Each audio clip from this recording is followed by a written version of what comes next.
আসসালামু আলাইকুম। আমি আবার একটা প্রশ্ন নিয়ে হাজির হইলাম। প্রশ্নটা হলো কচি রিমান সমীকরণ ব্যবহার করে দেখাও যে f of z equal to z cube একটি বিশ্লেষিক ফাংশন। কচি রিমান সমীকরণ ব্যবহার করে দেখাও যে f of z equal to z cube একটি বিশ্লেষিক ফাংশন। তাহলে ধরি f of z equal to u plus i v এবং জেড ইকুয়াল টু আমাদের এক্স প্লাস আই ওয়াই। তাহলে u plus i v equal to x plus i y, যেহেতু f of z equal to z cube, তাহলে x plus i y, তারপর আমরা cube দিলাম।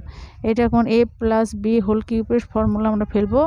ফেলার পর যেখানে আই স্কোয়ার আছে, আই স্কোয়ার ইকুয়াল টু যেহেতু -1, তাহলে আমরা সেই -1টা বসাবো। এখানে আই স্কোয়ার আসবে, -1 বসাবো। এখানে আই কিউব আসবে, তাহলে এখানে আই স্কোয়ার আর একটা আই তোমার থাকবে। তাহলে x cube plus 3i into 3x square y minus 3x y square minus i y cube. তাহলে এবার বাস্তব অংশ এবং কাল্পনিক অংশ আলাদা করে নেব। তাহলে x square minus 3x y square plus i into 3x square y minus y cube. এখন আবার বাস্তব ও কাল্পনিক অংশ পৃথক করে পাবো। ইউ প্লাস আইভি, তার মানে ইউ আমাদের বাস্তব অংশ, তাহলে এখানে বাস্তব অংশ ইউ, আর ভি আমাদের কাল্পনিক অংশ, এইটুকু আমাদের ভি। তাহলে বাস্তব ও কাল্পনিক অংশ এখন বাস্তব ও পৃথক করে পাই। তাহলে u equal to x cube minus 3x y square, v equal to হলো আমাদের 3x square y minus y cube. তাহলে এবার del u by del x করবো আমরা। ইউকে এক্সের সাপেক্ষে করলে এটা হবে 3x স্কোয়ার, আর এখানে 3y স্কোয়ার। এটাকে ওয়াই ইউকে আবার আমরা ওয়াইয়ের সাপেক্ষে করবো একবার। এখানে ওয়াই নাই, এই জন্য আমাদের 0, আর এখানে ওয়াই আছে, তার মানে ওয়াই 3x ইন্টু 2y, তাহলে 6xy। তাহলে এটা 1 নম্বর দিলাম। অনুরূপভাবে ভিকে আবার আমরা করে নেব। ভি ইকুয়াল টু আমাদের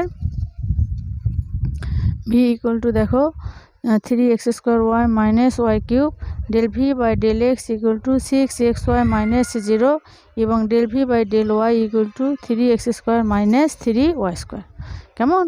এরপরে এখন তুমি দেখো, এখান থেকে দেখা যাচ্ছে, দেখো এইটা আমাদের del u by del x, আর del v by del y, এখানে এক্স আছে, তাহলে del v by del y এটা। তাহলে এইটা আর এইটা আমাদের কিন্তু সেম। দেখো 3x square minus 3y square, 3x square minus 3y square.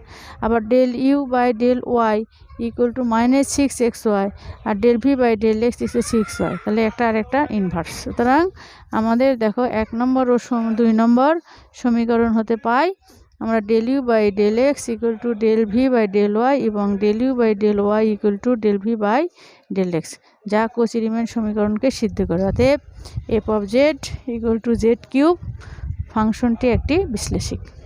অতএব f of z equal to z cube ফাংশনটি একটি বিশ্লেষিক প্রমাণিত। কেমন? এই পর্যন্ত। আল্লাহ হাফেজ।